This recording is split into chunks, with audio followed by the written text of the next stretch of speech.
Right, you're probably expecting me to make another plane reference. I can't disappoint you. We've had some refueling issues over lunch break, which means we're now running another 10 minutes late. But without further ado, I want to introduce Alice Butler to my left, who, as I mentioned earlier, has written the essay for the first iteration of the Jerwood FVU Awards, What Will They See of Me, and has, over the last few weeks and months, been writing a blog, a series of posts around the works commissioned for this year's part of the exhibition. Alice will, in collaboration and accompanied by Lucy Clout and Marianna Simnett, start to talk further about these works. And I, partly because of time and partly out of deference to Alice, will now hand over to her to give you a clear idea of what the next 45 to 50 minutes will entail. So, Alice Butler. So I'm going to begin by introducing my work for the residency and my general approach with some readings from 3 posts, and then we'll go into a conversation with Lucy and Marianna. In Artificial Hearts, the catalogue essay that I wrote for the 2014 What Will They See of Me exhibition, I penned a series of scrolling epistles to a group of women writers, most of them friends. And even when they weren't friends, like the 2 Annes, Quinn and Roa, I imagined that they could be.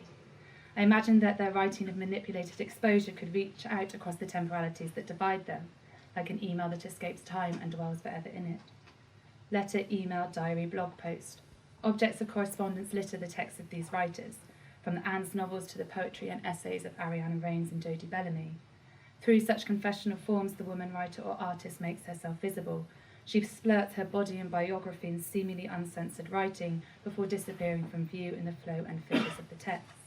It's a kind of hysterical chatter, performance more vengeful than vulnerable, that also opens up a way for female writers and artists to talk to one another, of keeping in touch and writing imaginary intimate bonds. Beginning with Artificial Hearts, and over the course of the residency, I have become interested in using and testing the forms of fictional correspondence as a way to make and perform the feminist friendship, network and community.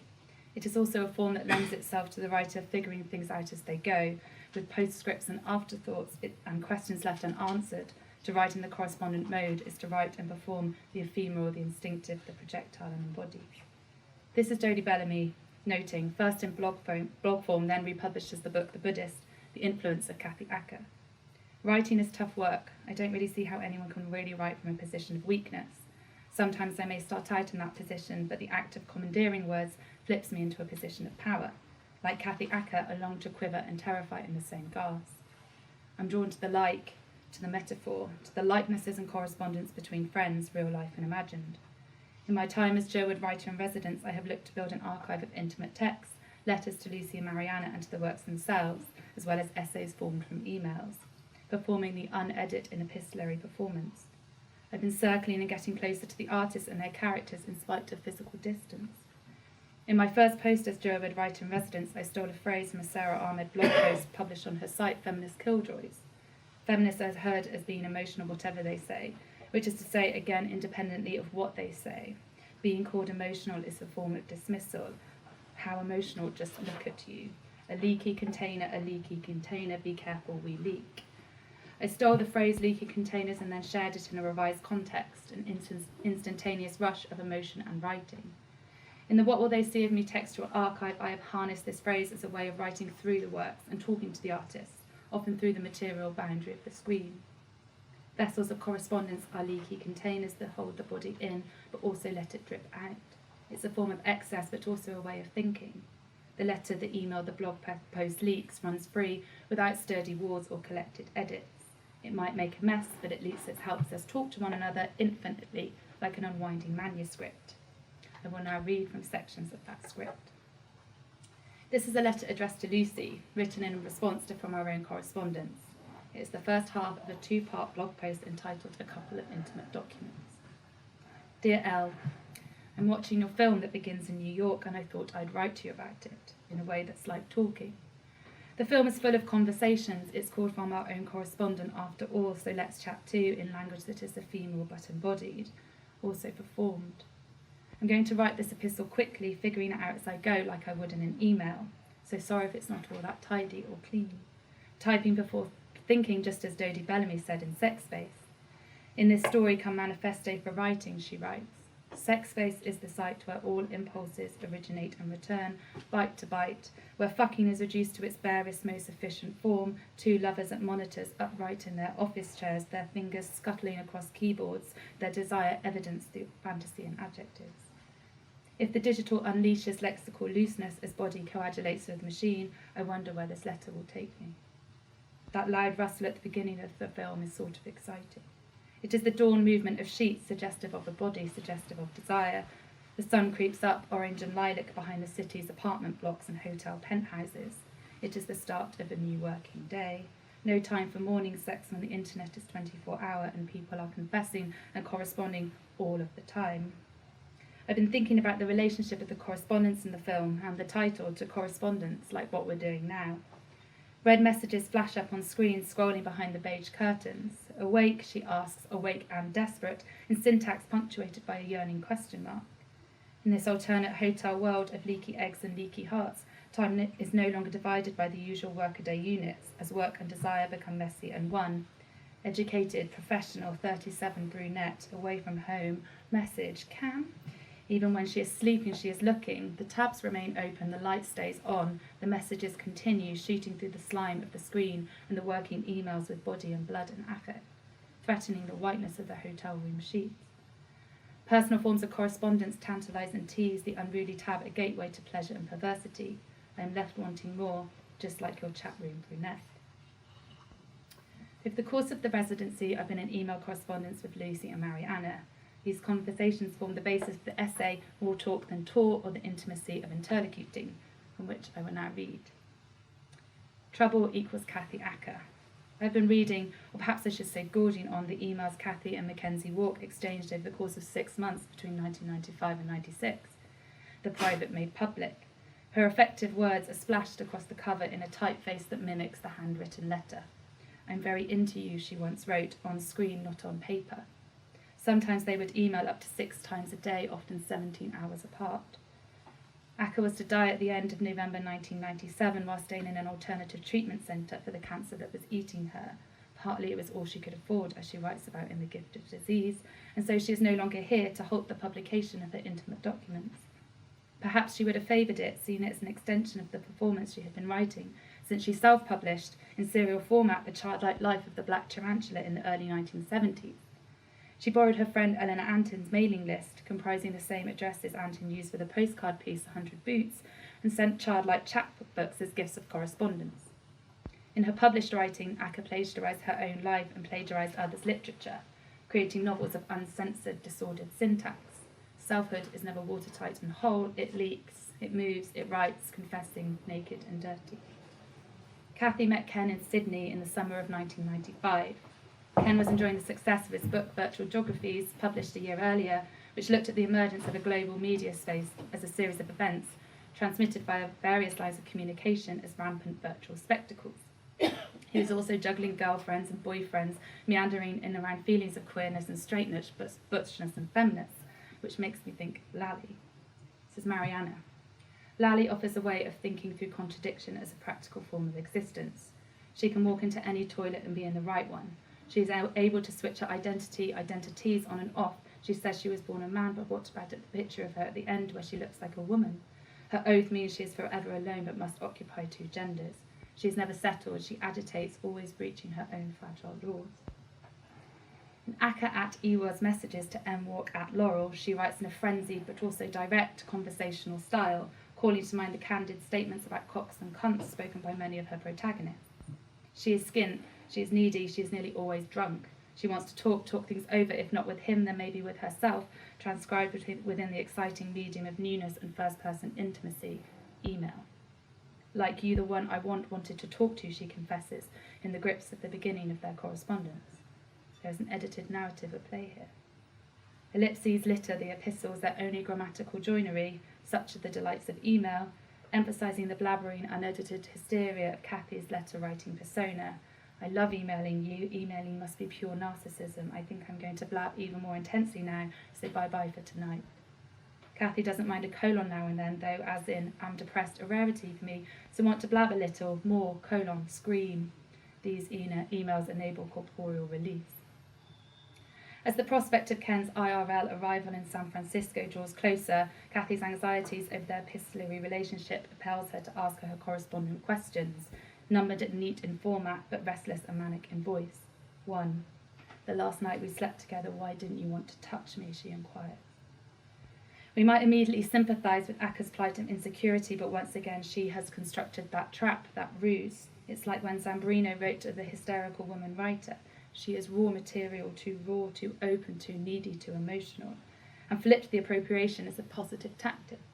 And so, as Walk invites Kathy to write me your vertigo, she just does just that. Vertiginous and vulnerable emails they are, performed and worked out in her own time as she talked in order to survive. Kathy Goes to Haiti, Aka's short novel that figures a young girl's sexual adventures in a self-sacrificing, rampant form, was published in 1978, the same year as Hannah Vilker performed Intercourse With, in which Hannah's private phone messages, like Ken's to Kathy's, are transmitted to the audience in ghostly intonations, conflating intimate spaces of desire and confession with public spaces of fiction and performance. The voiceover stream of messages point towards the autobiographical, but this one-sided diary of phone calls from family, friends, lovers and colleagues has been cut up and reordered by Vilker, so that what we encounter as exposure is owned and edited performance.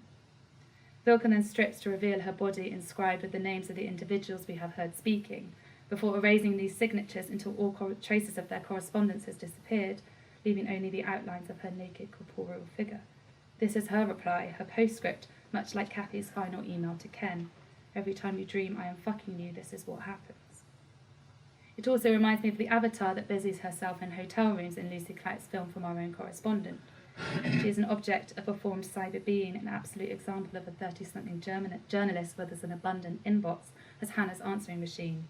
But she asks questions for a living. In a March email to Marianna, I asked if she might have some blood ephemera lying around, diaries, letters, photographs, seemingly marginal material that offered me an alternative way of writing through the work. So this is the beginning of postscript, unpacking blood in stuff. It's easy to be seduced by the ink stains and the violent erasures. It's easy to see these crossings out in the artist's frantic score, traces of the artist's body, what lies beneath, evidence of the life, proof of the blood in scanned units. I'm not interested in binding them, protecting them, as in the diaries of Franz Kafka.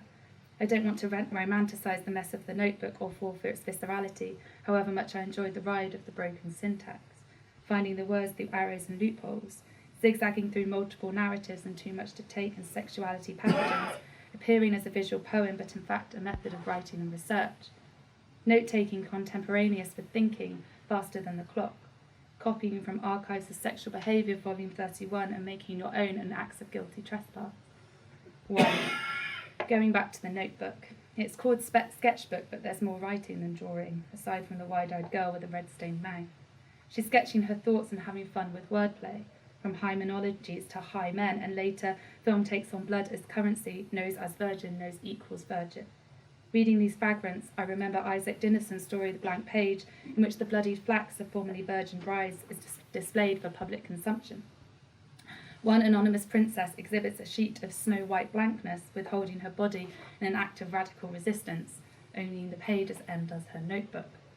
Blood moves and mutates through the turning of each scanned page in numbered narratives and feminist concepts about men being hot and dry and women being cold and moist.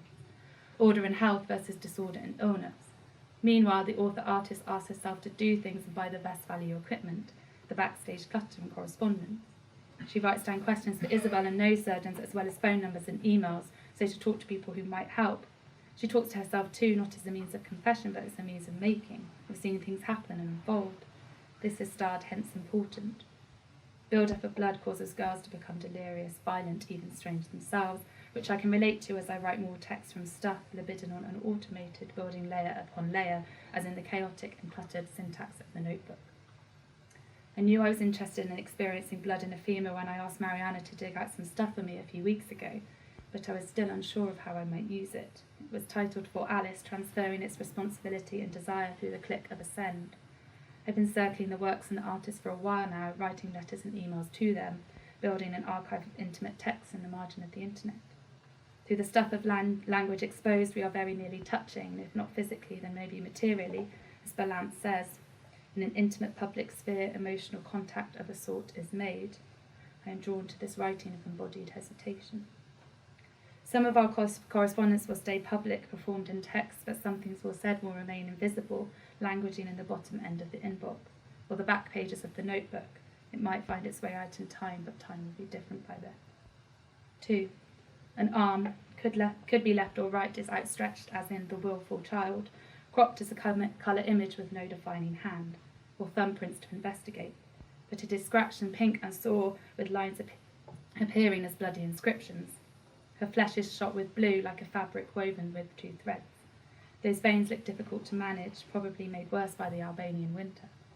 I wonder whose limb this belongs to, Marianna's, Lally's, or Isabel's.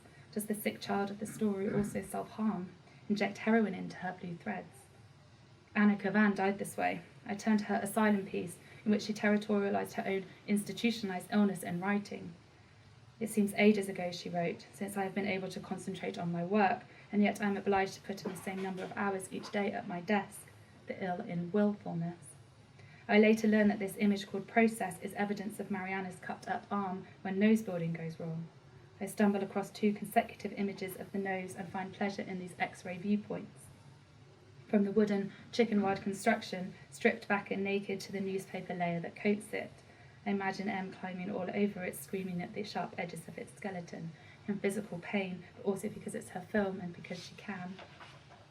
The archive is a space of effective attachment and contact, of getting closer to the object and oneself, often through the pencil markings you make, through making more stuff. It's a resource, but also a partner, a companion, and a friend.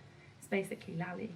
In the time between the email I sent requesting ephemera and the time and space of writing this post, I've moved omitted my thinking. Worked out that the archive I am getting to know is less the archive of secure institutionalised masculinity and more the floating archive, the one you might ask for but the one you can't predict, or value. I'm less interested in discovering context and biographical detail as imagining narrative and desiring the marginal object, away from the exhibited final thing. My inquiry is formed by intimacy, the unfinished, the open, the leaking, bodily forensics without the proper tools, forgetting protocol.